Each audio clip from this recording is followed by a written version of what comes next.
Yes, good morning, students. Yes, before going to the lesson, look at the picture. Yes, students, what is this? Yes, this is a earth. ಏನಿದು? ಇದು ಭೂಮಿಯ ಒಂದು ಆಕಾರ, ಹೌದಲ್ವಾ? Yes, students, what object do we seek to study the earth? ನಾವು ಈ ಭೂಮಿಯನ್ನು ಅಧ್ಯಯನ ಮಾಡಲಿಕ್ಕೆ ಯಾವ ಒಂದು ವಸ್ತುವಿನ ಸಹಾಯವನ್ನು ಪಡ್ಕೊಳ್ತೀವಿ?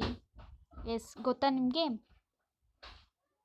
ಎಸ್, ನಾವು ಈ ಭೂಮಿಯನ್ನು ಅಧ್ಯಯನ ಮಾಡಲಿಕ್ಕೆ ನಾವು ಯಾವುದರ ಒಂದು ಹೆಲ್ಪನ್ನು ತಗೊಳ್ತೀವಿ ಅಂದರೆ ಎಸ್, ಗ್ಲೋಬ್ನ ಒಂದು ಹೆಲ್ಪನ್ನು ತಗೊಳ್ತೇವೆ, ಹೌದಲ್ವಾ? Yes, let us study about globes and maps, unit number first. Okay, yes, unit number first, globes and maps.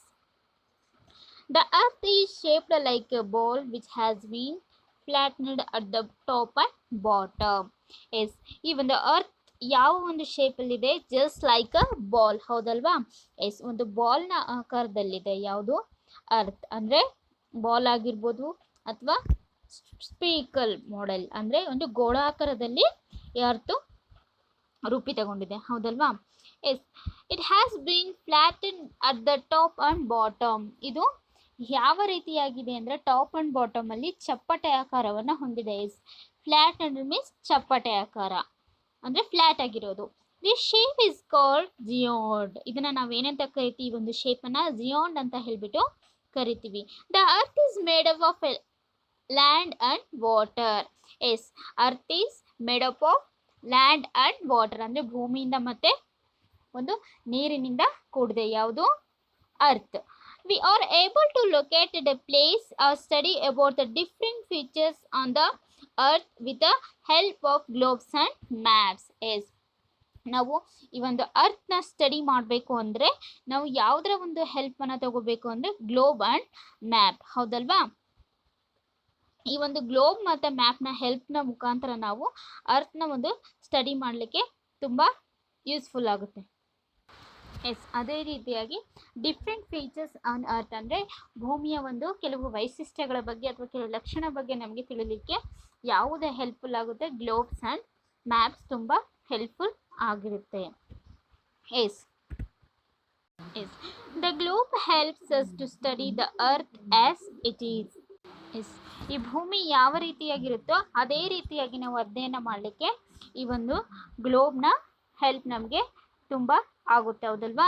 S, it is an accurate representation of the earth. Yes, ಈ ಗ್ಲೋಬ್ ಅನ್ನೋದು ಏನಾಗಿದೆ? ಒಂದು accurate in representation of the earth ಅಂದರೆ ಭೂಮಿಯ ಒಂದು ನಿಖರವಾದ ಪ್ರಾತಿನಿಧ್ಯದ ಒಂದು ವಸ್ತುವಾಗಿದೆ. ಯಾವುದು? ಈ ಒಂದು globe.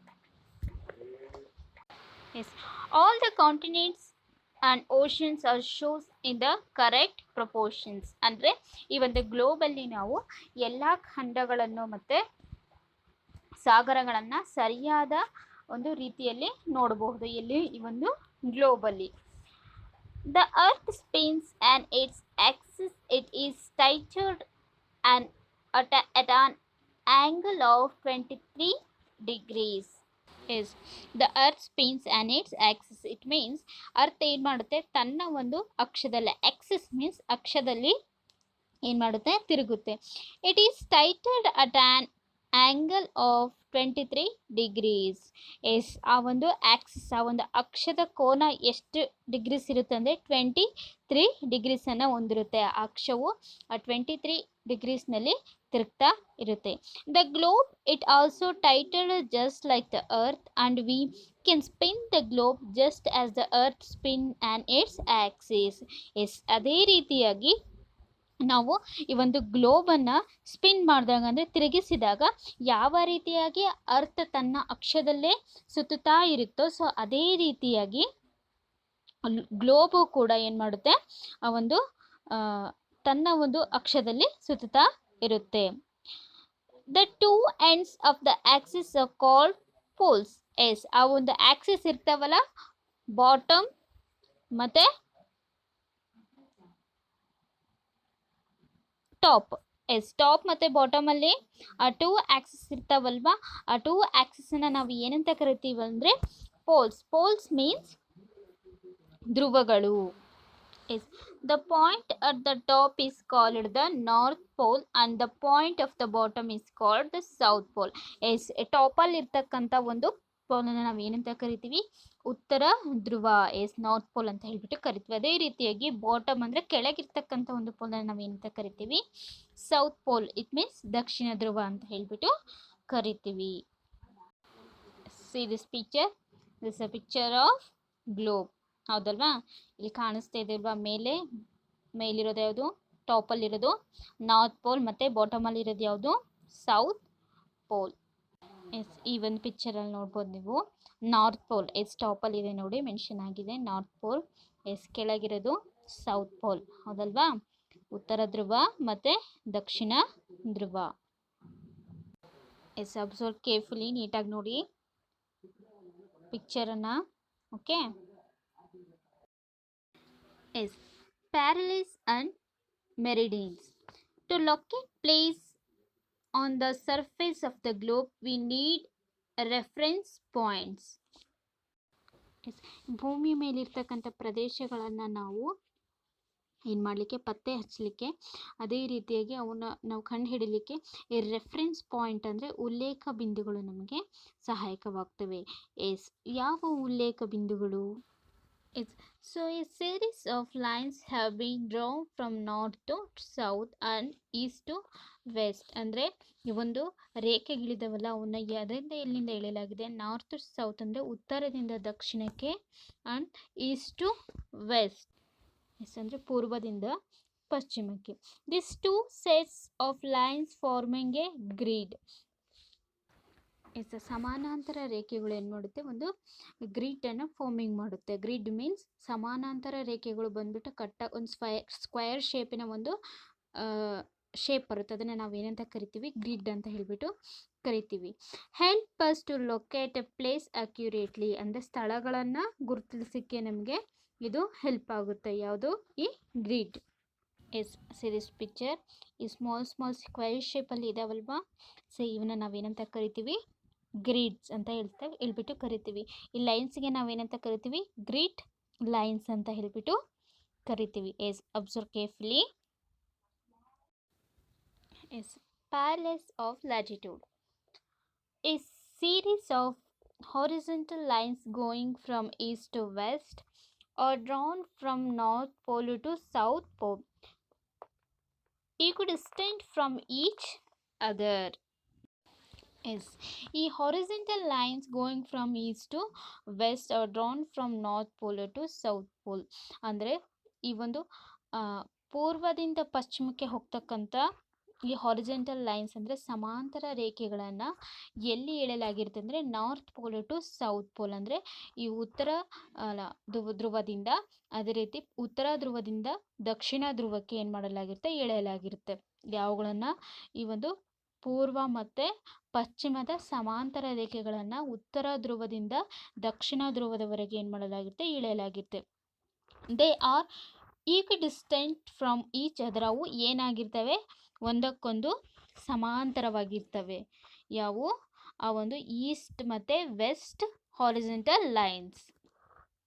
S these lines are called parallels of latitude. ಈ ಒಂದು ಲೈನನ್ನು ನಾವು ಏನಂತ ಕರಿತೀವಿ, ಪ್ಯಾರಲಲ್ಸ್ ಆಫ್ ಲ್ಯಾಟಿಟ್ಯೂಡ್, ಸಮಾಂತರ ಅಕ್ಷಾಂಶ ಅಂತ ಹೇಳಿಬಿಟ್ಟು ಕರಿತೀವಿ.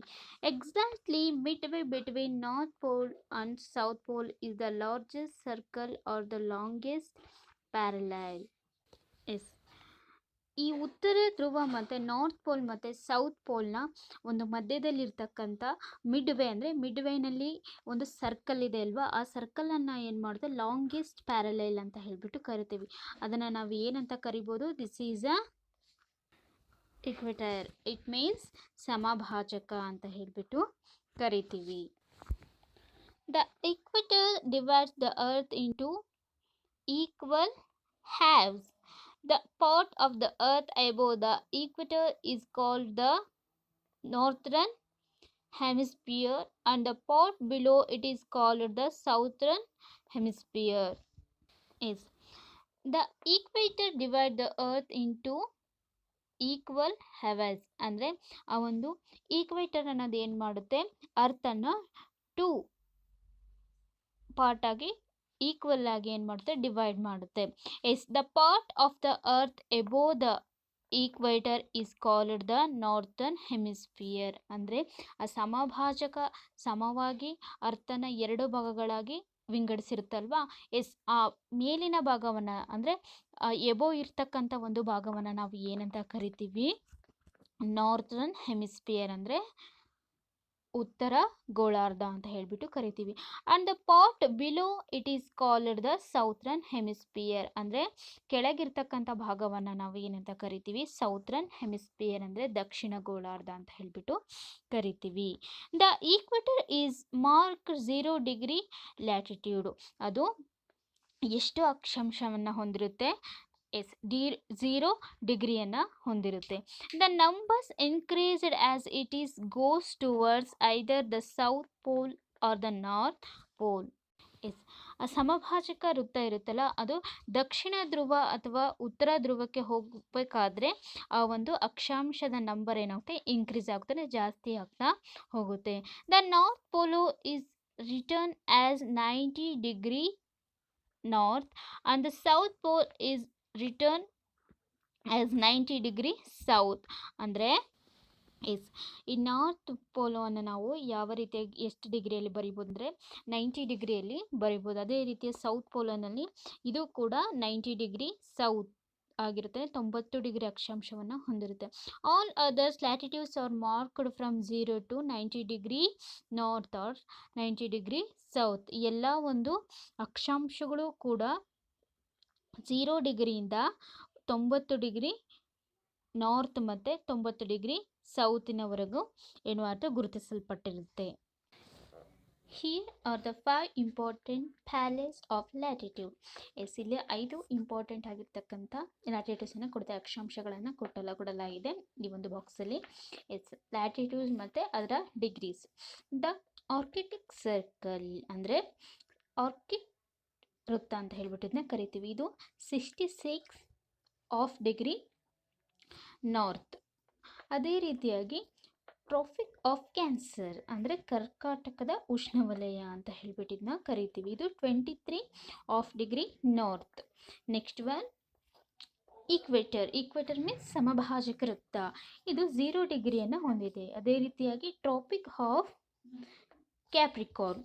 ಟ್ರಾಪಿಕ್ ಆಫ್ ಕ್ಯಾಪ್ರಿಕಾರ್ನ್ ಅಂದರೆ ಮಕರ ಸಂಕ್ರಾಂತಿ ವೃತ್ತ ಅಂತ ಹೇಳ್ಬಿಟ್ಟು ಕರಿತೀವಿ. ಇದು 23 ಡಿಗ್ರಿ ಸೌತ್ರನ್ ಪಾರ್ಟ್. ಅದೇ ರೀತಿಯಾಗಿ ನೆಕ್ಸ್ಟ್ ಒನ್ 5ನೇದು ಯಾವುದು, ಅಂಟಾರ್ಟಿಕ್ ಸರ್ಕಲ್ ಅಂದರೆ ಅಂಟಾರ್ಟಿಕ ವೃತ್ತ. ಇದು 66 ಡಿಗ್ರಿ ಸೌತ್ ಅನ್ನು ಇದು ಹೊಂದಿದೆ.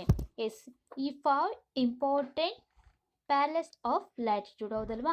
ಇವೆಲ್ಲ ಇಂಪಾರ್ಟೆಂಟ್ ಅಕ್ಷಾಂಶಗಳಾಗಿವೆ. ಅದರದ್ದು ಒಂದು ಭೂಮಿಯ ಒಂದು 5 ಪ್ರಮುಖ ಅಕ್ಷಾಂಶಗಳಾಗಿವೆ.